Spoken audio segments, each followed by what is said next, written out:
Hello cricket station viewers எல்லாருக்கும் வணக்கம். நான் உங்கள் சஞ்சீவ், எங்களோட ரிச்சார்ஜ் இருக்காரு. நம்ம வீடியோ பார்க்குறவங்க எல்லாரும் வீடியோ லைக் பண்ணுங்க, சேனலுக்கு சப்ஸ்கிரைப் பண்ணுங்க. ரிச்சார்ஜ், நம்ம இங்கிலாந்துக்கு எதிரான இந்தியன் ஸ்குவாடை அனௌன்ஸ் பண்ணியிருக்காங்க T20ஸ்க்கு. முக்கியமான கேள்வி, ஜெய்ஸ்வால், கில் ரெண்டு பேருமே டீமில் சேர்க்கல. அதுக்கு பதிலாக திரும்ப வழக்கம் போல் அதாவது வழக்கம்னா நான் கடைசி சில மேட்சஸாக ஆடின அபிஷேக் சர்மா, சாம்சனுக்கு தான் திரும்பவும் அந்த ஓப்பனிங் ஸ்லாட் கொடுக்குற மாதிரி போயிருக்காங்க. உங்கள் கருத்து என்ன இதை பற்றி? நீங்க முதல்ல நம்ம இந்தியன் ஸ்குவாடை நம்ம வியூவர்ஸுக்கு சொல்லிடுங்க, அவங்க தெரிஞ்சுக்கிட்டோம். நம்ம மேற்கொண்டு ஆன்சர் சொல்றேன். கண்டிப்பா நான் படிச்சிடுறேன். இப்போ பாத்தீங்கன்னா சூரியகுமார் யாதவ் தான் கேப்டனா போட்டிருக்காங்க. அக்ஷர் பட்டேலுக்கு வைஸ் கேப்டன்சி கொடுத்துருக்காங்க. சரிங்களா? கீப்பிங் ரெண்டு பேர், சாம்சன், அதுக்கப்புறம் த்ருவ் ஜுரல் அவருக்கு பேக்கப். மற்ற ஸ்குவாட் மெம்பர்ஸ் பார்த்தீங்கன்னா அபிஷேக் சர்மா, திலக் வர்மா, ஹார்திக் பாண்டியா, ரிங்கு சிங், நிதிஷ்குமார் ஆல்ரவுண்டர்ஸ்க்கு.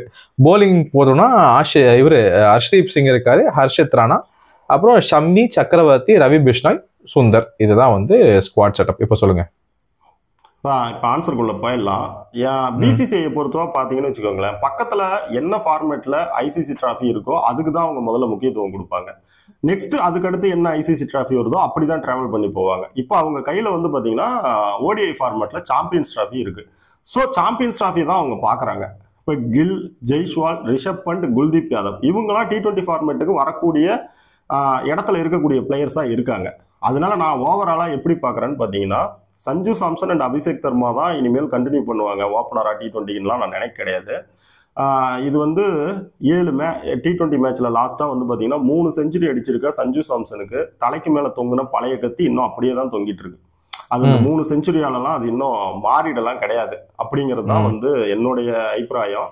நெக்ஸ்ட் இன்னொன்று பார்த்தீங்கன்னா, ஒரு மாதிரி மேட்ச் கையில் கிடைச்சா டெக்னிக் கொஞ்சம் கம்மியாக இருந்தாலும் செஞ்சு விட்டு போகிற அபிஷேக் சர்மா, அந்த பக்கம் பார்த்தீங்கன்னா அதையே கொஞ்சம் டெக்னிக்கோட விக்கெட்டை கொடுக்காம நின்று எவ்வளோ பெரிய அளவுக்கும் ஸ்கோர் பண்ணக்கூடிய ஜெய்ஸ்வால்னு ஒரு ஓப்பனிங் ஸ்லாட்டை கையில் கொடுத்து, தம்பி இது உனக்கு தான், இன்னொரு ஓப்பனிங் ஸ்லாட்டுக்கு யார் வேணாலும் அடிச்சுக்கிட்டோம் அப்படின்னு சீல் பண்ணி கொடுத்துருந்தா அதில் ஒரு நியாயம் இருக்கும்.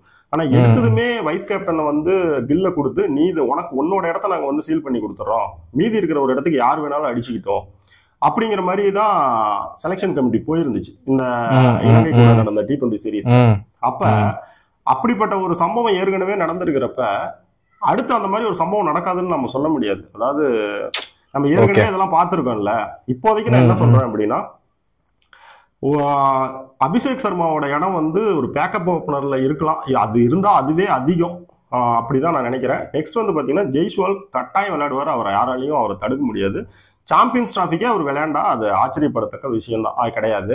நெக்ஸ்ட் இன்னொரு பக்கம் பாத்தீங்கன்னா ஜெய்ஸ்வாலா கில்லா அப்படிங்கிறதுல சாம்பியன்ஸ் டிராஃபி முடிஞ்சுதான் நம்ம ஒரு முடிவு பெற முடியும்.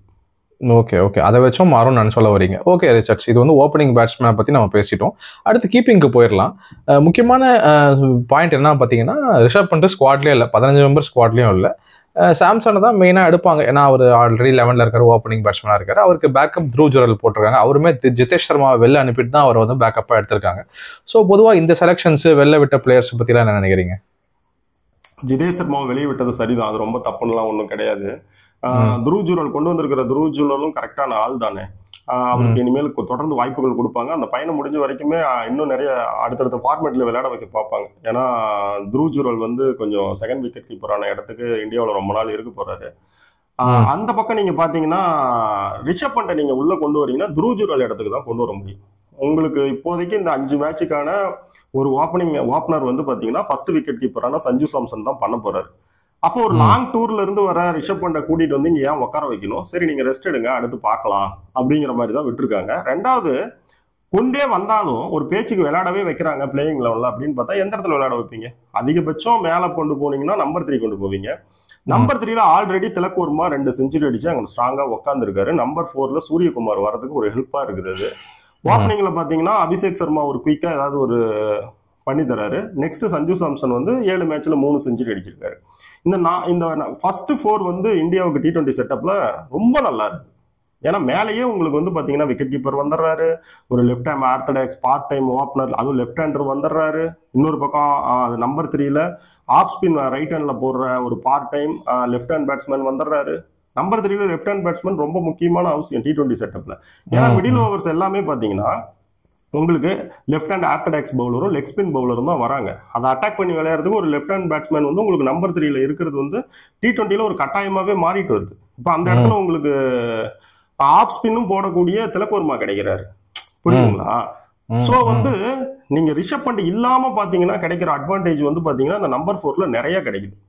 அடுத்து வந்து நீங்க ஏன் ஒரு ரிஷப் பண்ட ஒரு 5th அந்த மாதிரிலாம் விளையாட வைக்க முடியாதா அப்படின்னு கேட்டா, நடந்து முடிஞ்ச T20 வேர்ல்டு கப்ல ரோஹித் சர்மா பண்ண ஒரு கிரேட் மூவ் என்னன்னா, இவரை கொண்டு போய் நம்பர் 3ல வச்சதுதான். ஏன்னா ஃபைனல்ல கூட இவர் சீக்கிரம் தான் அவுட் ஆயிருப்பாரு.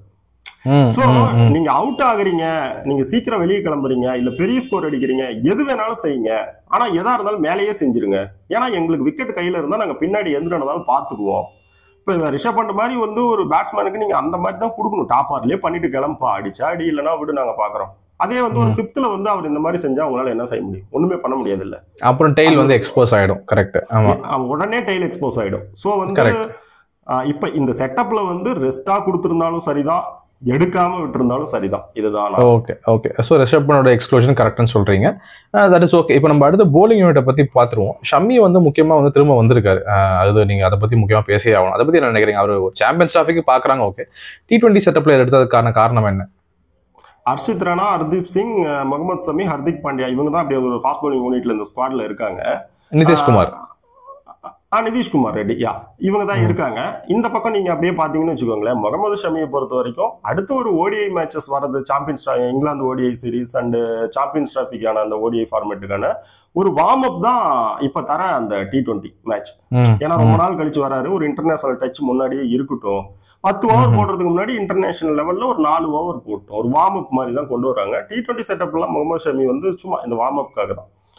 அப்பனா வந்து அவர் கண்டிப்பா ஆடுவார். வார்ம் அப் பார்த்தாங்கன்னா நிச்சயமா அவர் ஆடி ஆகணும். கரெக்ட்டுங்களா? 11ல இருப்பாரு. அவர் 11ல விளையாட வைப்பாங்க, அதெல்லாம் விளையாடுவார். நெக்ஸ்ட் ஸ்பின் யூனிட்டை பத்தி பேசிடலாம். மேல வந்து ஓப்பனிங் செட்டப் வந்து எப்படி ஒன்னு நின்னுமே நிரந்தரம் இல்லாம இருக்கோ, அதே மாதிரி ரவி பிஸ்னாய் அண்ட் வருண் சக்கரவர்த்தியுமே வந்து இந்த காம்பினேஷனும் நிரந்தரம் இல்லாததான். ஏன்னா குல்தீப் யாதவ் வந்து சாம்பியன்ஸ் டிராஃபி முடிஞ்ச பின்னாடி தான், அது இந்தியாவில் அடுத்த T20 வேர்ல்டு கப் நடக்கிறதுனால அவர் உள்ள வரதுக்கான அதிகபட்ச வாய்ப்பு இருக்கு. ஒரு மெயின் ஸ்பின்னருங்கிற ஏரியாவில் நீங்க பாத்தீங்கன்னு வச்சுக்கோங்களேன், வருண் சக்கரவர்த்தி, குல்தீப் யாதவ் அண்ட் ரவி பிஸ்னாய்க்குள்ள ஒரு ரேஸ் போயிட்டு இருக்கு. நியாயமான ரேஸ் அது.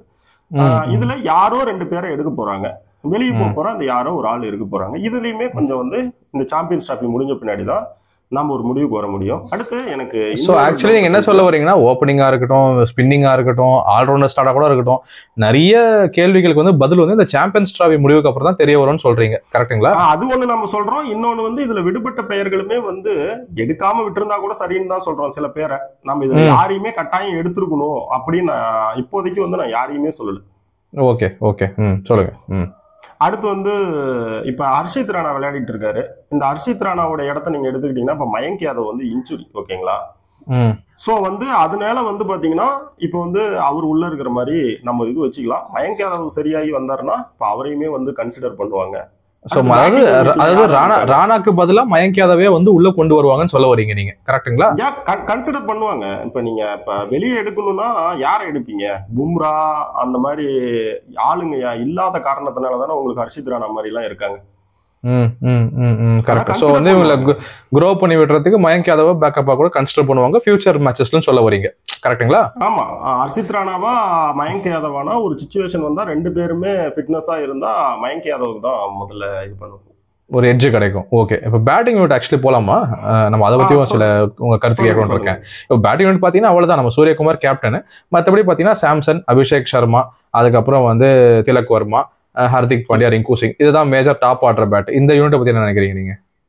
இது வழக்கமான எதிர்பார்க்கப்பட்ட பேட்டிங் யூனிட் தான். இதுல வந்து எந்த விதமான இதுவும் கிடையாது, இவங்க விளையாடுவாங்க. நெக்ஸ்ட் போன மேட்ச்ல இருந்த போன சீரீஸ்ல இருந்த இந்த ரமன்தீப் சிங், அதுக்கு முன்னாடி இருந்த சிவம் துபே, இவங்க 2 பேருமே இப்ப இல்ல. ஓகேங்களா? இவங்க 2 பேரோட கதவும் மூடப்பட்டுடுச்சா? ஏன்னா நிதிஷ்குமார் உள்ள வந்துட்டதால. இது வந்து அதாவது ரமன்தீப் சிங்க்கு வந்து கதவே திறக்கலங்க, ஆளுங்க இல்லாததுக்காக கொண்டு வந்தாங்க. அதாவது வந்து முதல் பாலே 6ல அடிச்சு வந்து அவர் வந்து ஒரு பெரிய இம்பாக்ட்ல கிரியேட் பண்ணாருங்க. ஐபிஎல் அருளால இன்னைக்கெல்லாம் இதை செய்யறதுக்கு பல இந்திய பசங்க தயாரா இருக்காங்க. அவரு திறமையெல்லாம் கிடையாது, நிறைய பேர் இருக்காங்க. அதனால ஆனா அவர் வந்து major Frontline batsman, Frontline player இல்லன்னு சொல்ல வரீங்க இந்தியன் ஸ்குவாடுக்கு. ஆமா, அந்த ஆல்ரவுண்ட், அந்த ஃபாஸ்ட் பவுலிங், அந்த மீடியம் ஃபாஸ்ட் ஆல்ரவுண்ட் இருக்கு, அவர் வந்து ஒரு முன்னாடி இருக்கக்கூடிய ஒரு ஆள் கிடையாது. நெக்ஸ்ட் இன்னொன்னு நீங்க அந்த பக்கம் போய் பாத்தீங்கன்னு வச்சுக்கோங்களேன், சிவம் துபே வந்து இப்ப அவருடைய ஸ்டேட் டீம் மும்பை தான் T20 ஃபார்மேட்ல டொமஸ்டிக்ல சையத் முஸ்டாக்ல சாம்பியன். ஆனா வந்து இந்த முறை வந்து சிவம் துபேவை வெளியே வச்சிருக்காங்க, நிதிஷ்குமார் ரெட்டியை கொண்டு வந்திருக்காங்க. இது எப்படி எடுத்துக்கலாம் அப்படின்னு பாத்தீங்கன்னா, நிதிஷ்குமார் ரெட்டி வந்து சிவம் துபேவை விட வந்து பவுலிங்ல கொஞ்சம் பெட்டரானவர். ரெண்டாவது இவருக்கு வந்து சிவம் துபே வந்து ஒரு ஸ்பின் டெமாலிஷர் அப்படின்னு சொல்லுவாங்க. இந்த பக்கம் அப்படியே நீங்க பாத்தீங்கன்னு வச்சுக்கோங்களேன், நிதிஷ்குமார் ரெட்டி வந்து ஸ்பின் அண்ட் ஃபாஸ்ட் ரெண்டுலயுமே நல்லா விளையாடக்கூடிய ஒரு பேட்ஸ்மேனு. ஸோ சிவம் துபேவை விட நிதிஷ்குமார் ரெட்டி உள்ள கொண்டு வரதுக்கு இந்த மாதிரி ஒரு காரணம்லாம் இருக்கு. அவர் கீழேயுமே வந்து பாத்தீங்கன்னா ஒரு ஃபினிஷிங் ரோல்லையுமே அவரால் நல்லா விளையாட முடியும், டேலண்ட் இருக்கு. ஸோ வந்து நாளைக்கு ஒரு ரிங்கு சிங்கே நாங்கள் ஒரு சும்மா அப்படி உட்கார வைக்கிறோம் அப்படின்னா கூட அந்த ரிங்கு சிங் இடத்த யாருக்காவது கொடுத்தா அவரை விட ஏதாவது ஒரு அட்வான்டேஜ் இருக்கிற பிளேயர் கையில தான் கொடுக்கணும் அப்படின்னா நிதிஷ்குமார் ரெட்டி கையில கொடுக்கலாம். நிதிஷ்குமார் ரெட்டியை வச்சு வேற ஏதாவது காம்பினேஷன் அந்த இடத்துல ட்ரை பண்ணலாம். ஒரு தேர்டு சீமரை வெளியே வைக்கலாம். இந்த மாதிரி நிறைய இருக்குது நிதிஷ்குமார் ரெட்டி. ஸோ இப்போ ஆக்சுவலி வந்து ஒரு 5, 6, 7 இந்த ஸ்லாட்ல வந்து ஆடணும்னா நமக்கு ரிங்கு சிங், ஹார்திக் பாண்டியா, நிதிஷ்குமார் ரெட்டி நல்லா செட்டா இருக்காங்க. ஸோ இதனால சிவம் துபேக்கு சான்ஸ் இல்லைன்னு சொல்லிடலாம். கரெக்டுங்களா? ஆமா ஆமா. இது வந்து வேற மாதிரி ஒண்ணு சொல்றேனே, அது கொஞ்சம் காமெடியா சொல்றதுதான், வேற ஒன்றும் தப்பாலாம் சொல்லல. இது வந்து ஒரு சிஎஸ்கே இல்லாத இந்தியன் T20 ஸ்குவாட் அப்படின்னு சொல்லலாம்.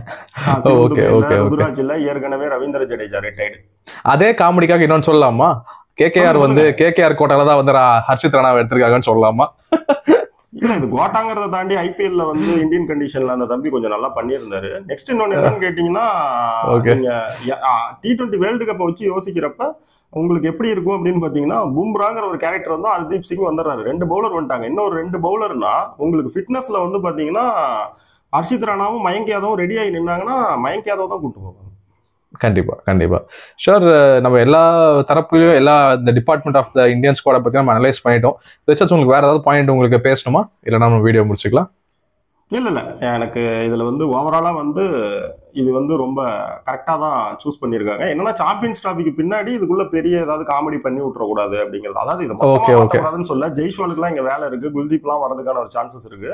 இன்னும் ஃபாஸ்ட் பவுலிங் யூனிட்ல சில சேஞ்சஸ் எல்லாம் நடக்கலாம். இதை தாண்டி அந்த ஓப்பனிங் ஸ்லாட்ல சஞ்சு சாம்சன் மேல கை வைக்கிறது, இந்த பக்கம் அப்படியே கொஞ்சம் வந்து வருண் சக்கரவர்த்தி மேல கை வைக்கிறது, இதெல்லாம் எதுவும் நடக்காம இருந்தா ஓகே. ஓகே நம்ம திரும்பவும் சொல்லிட்டு இருக்கிறது தான், அகர்கர் வந்து மறுபடியும் ஒரு நல்ல ஒரு சேர்மன் ஆஃப் செலக்டர்ஸாக தான் வந்து ஆக்ட் பண்ணியிருக்காரு. நல்ல டிசிஷன்ஸ் தான் எடுத்திருக்காரு. இந்த வாட்டி ஸ்குவாடுமே வந்து பார்த்தீங்கன்னா ரிச்சர்ட்ஸும் நானும் ஒத்து போயிருக்கோம், அலைன் ஆயிருக்கும்.